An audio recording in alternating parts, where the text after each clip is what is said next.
ಮೊಳಕೆ ಕಟ್ಟಿದ ಹುರುಳಿಕಾಳು ಮತ್ತು ಹೆಸರುಕಾಳು ಮತ್ತು ಸೊಪ್ಪಿನ ಬಸ್ಸಾಂಬಾರು ಮಾಡುವ ವಿಧಾನ. ಮೊದಲನೇದಾಗಿ ಸ್ವಲ್ಪ ಸೊಪ್ಪು ಮತ್ತು ಮೊಳಕೆ ಕಟ್ಟಿದ ಹೆಸರುಕಾಳು ಮತ್ತು ಹುರುಳಿಕಾಳು ಸ್ವಲ್ಪ 1 ಬೌಲು. ಎರಡನ್ನೂ ಕುಕ್ಕರ್ಗೆ ಹಾಕಿಕೊಂಡಿದ್ದೇನೆ. ಅದಕ್ಕೆ ಸ್ವಲ್ಪ ಉಪ್ಪನ್ನು ಹಾಕಬೇಕು ಸ್ನೇಹಿತರೆ. ಅದಕ್ಕೆ ಬೇಕಾಗುವಷ್ಟು ನೀರನ್ನು ತೆಗೆದುಕೊಂಡಿದ್ದೇನೆ. ಮುಚ್ಚಳ ಹಾಕಿ ಅದನ್ನು ಬೇಯಲು ಇಟ್ಟಿದ್ದೇನೆ.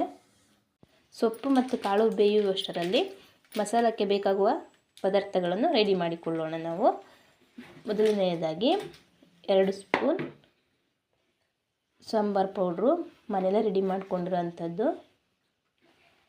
ಎರಡನೆಯದಾಗಿ 1 ಸ್ಪೂನ್ ಖಾರದ ಪುಡಿ.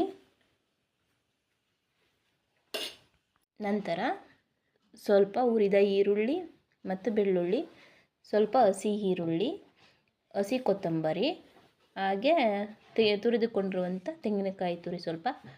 ಇದನ್ನೆಲ್ಲ ಜಾರಿಗೆ ಹಾಕಿ ರುಬ್ಬಿಕೊಳ್ಳಬೇಕು. ಎಲ್ಲ ಪದಾರ್ಥಗಳನ್ನು ಜಾರಿಗೆ ಹಾಕಿಕೊಂಡಿದ್ದೇನೆ. ಈಗ ರುಬ್ಬಿಕೊಳ್ಳಬೇಕು. ಸ್ನೇಹಿತರೆ, ಇವಾಗ ಪಲ್ಯ ಮಾಡಿಕೊಳ್ಳೋಣ. ಬಿಕಾಸ್ ರುಬ್ಬಿದ ಖಾರಕ್ಕೆ ಸ್ವಲ್ಪ ಪಲ್ಯ ಹಾಕಿ ರುಬ್ಬಿಕೊಳ್ಳಬೇಕು. ಹಾಗಾಗಿ ಮೊದಲು ಪಲ್ಯ ರೆಡಿ ಮಾಡಿಕೊಳ್ಳೋಣ. ನೋಡಿ ಸ್ನೇಹಿತರೆ, ಪಲ್ಯಕ್ಕೆ ಬೇಕಾದ ಸಾಮಗ್ರಿಗಳು: ಸ್ವಲ್ಪ ಈರುಳ್ಳಿ, ಸ್ವಲ್ಪ ಬೆಳ್ಳುಳ್ಳಿ, ಸ್ವಲ್ಪ ಮೆಣಸಿನಕಾಯಿ, ಕೊತ್ತಂಬರಿ ಸ್ವಲ್ಪ, ಕರಿಬೇವು ಸ್ವಲ್ಪ, ತೆಂಗಿನ ತುರಿ, ಕಾಳು. ಎಷ್ಟು ಪಲ್ಯಕ್ಕೆ ಬೇಕಾಗುವ ಸಾಮಗ್ರಿಗಳು. ನೋಡಿ ಸ್ನೇಹಿತರೆ, 1 ಸ್ಪೂನ್ ಎಣ್ಣೆಯನ್ನು ಹಾಕಿಕೊಂಡಿದ್ದೇನೆ ಬಾಣಲೆಗೆ. ನಂತರ ಸ್ವಲ್ಪ ಕರಿಬೇವು,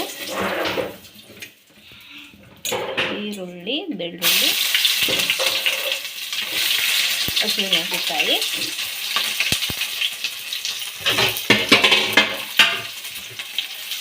ಫ್ರೈ ಮಾಡ್ತೀನಿ. 5 ನಿಮಿಷ ಹೀಗೆ ಫ್ರೈ ಮಾಡ್ಕೋಬೇಕು.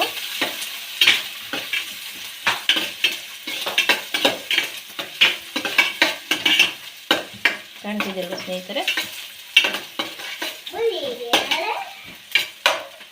ನಂತರ ಸ್ವಲ್ಪ ತೆಂಗಿನ ತುರಿ,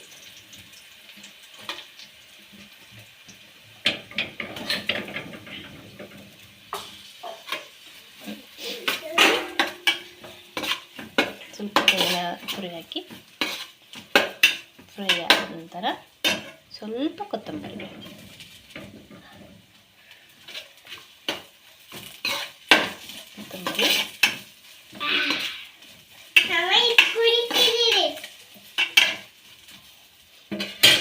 ನಂತರ ಇರುವ ಕಾಳನ್ನು ಗರಡಿಗೆ ಹಾಕಿ ಮಿಕ್ಸ್ ಮಾಡಿಕೊಳ್ಳಬೇಕು. ಕಾಣಿಸ್ತಿದೆಯಲ್ಲ ಸ್ನೇಹಿತರೆ.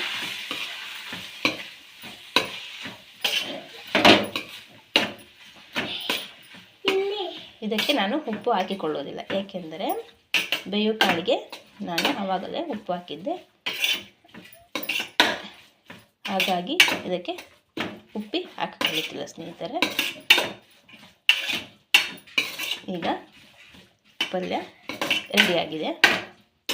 ಈ ಪಲ್ಯವನ್ನು ಖಾರಕ್ಕೆ ಸ್ವಲ್ಪ ಹಾಕಿ ರುಬ್ಬಿಕೊಳ್ಳೋಣ ಸ್ನೇಹಿತರೆ. ಬನ್ನಿ. ನೋಡಿ ಸ್ನೇಹಿತರೆ, ರುಬ್ಬಿದ ಖಾರಕ್ಕೆ ಮಾಡಿದಂಥ ಪಲ್ಯವನ್ನು 1 ಸ್ಪೂನ್ ಹಾಕಿಕೊಂಡು ಅದನ್ನು ರುಬ್ಬಿ ರೆಡಿ ಮಾಡಿಕೊಳ್ಳೋಣ.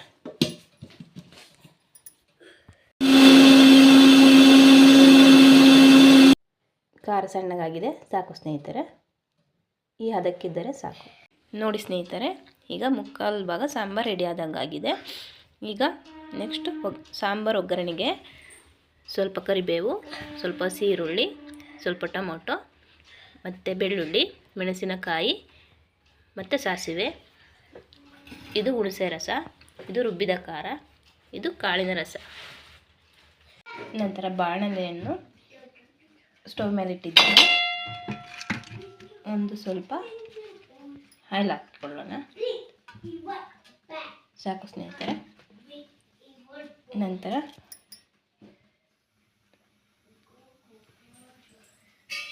ಸ್ವಲ್ಪ ಕರಿಬೇವು,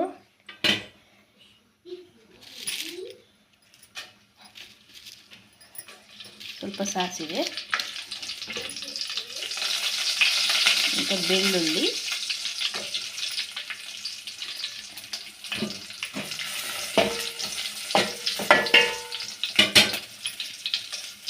ಮೆಣಸಿನಕಾಯಿ, ಸ್ವಲ್ಪ ಈರುಳ್ಳಿ ಕೆಂಪಗಾಗೋದು ಹುರಿದುಕೊಳ್ಳಬೇಕು.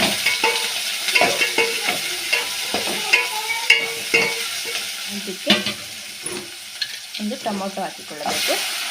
ಟೊಮೊಟೊ ಬೇಕಿದ್ದರೆ ಹಾಕ್ಕೊಳ್ಬೋದು ಸ್ನೇಹಿತರೆ, ಇಲ್ಲಾಂದರೆ ಸ್ಕಿಪ್ ಮಾಡಿ.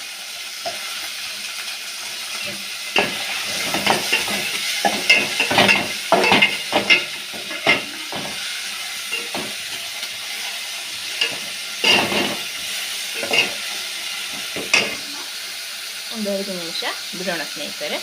ಈಗ ಕಾಳಿನ ರಸವನ್ನು ಹಾಕಿಕೊಳ್ಳುತ್ತಿದ್ದೇನೆ.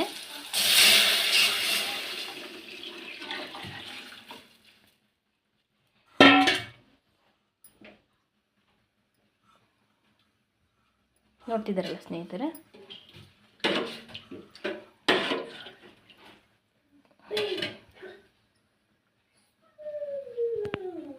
ಈಗ ಖಾರದ ರಸವನ್ನು ಹಾಕಿಕೊಳ್ಳುತ್ತಿದ್ದೇನೆ. ನೋಡಿ ಸ್ನೇಹಿತರೆ, ಖಾರದ ರಸ ಹಾಕಿ ಆಯಿತು. ಸ್ವಲ್ಪ ಸಮಯದವರೆಗೂ ಕುದಿಯಲು ಬಿಡೋಣ.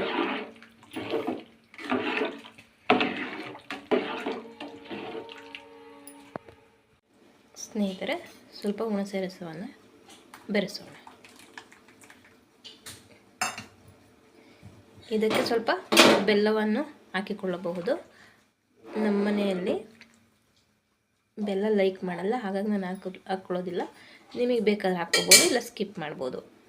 ಸ್ನೇಹಿತರೆ, ನಾನು ಕಾಳು ಬೇಯಿಸುವಾಗಲೇ ಉಪ್ಪನ್ನು ಹಾಕಿಕೊಂಡಿದ್ದೆ, ಹಾಗಾಗಿ ನಾನು ಉಪ್ಪನ್ನು ಸೇರಿಸುತ್ತಿಲ್ಲ.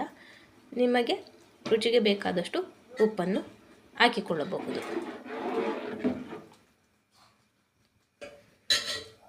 ಈಗ ಸ್ವಲ್ಪ ಸಮಯ ಕುದಿಯಲು ಬಿಡೋಣ ಸ್ನೇಹಿತರೆ. ನೋಡಿ, ಸಾಂಬಾರು ಕುದಿತಾ ಉಂಟು. ಈಗ ಸೊಪ್ಪಿನ ಮತ್ತು ಮೊಳಕೆ ಹುಳಿಕಾಳು ಬಸ್ಸಾರು ರೆಡಿಯಾಗಿದೆ. ನೋಡಿ ಸ್ನೇಹಿತರೆ, ರುಚಿಯಾದ ಸಾಂಬಾರು ಮತ್ತು ಕಾಳು ಪಲ್ಯ ರೆಡಿಯಾಗಿದೆ. ಈಗ ಸರ್ವ್ ಮಾಡ್ಕೋಬೋದು.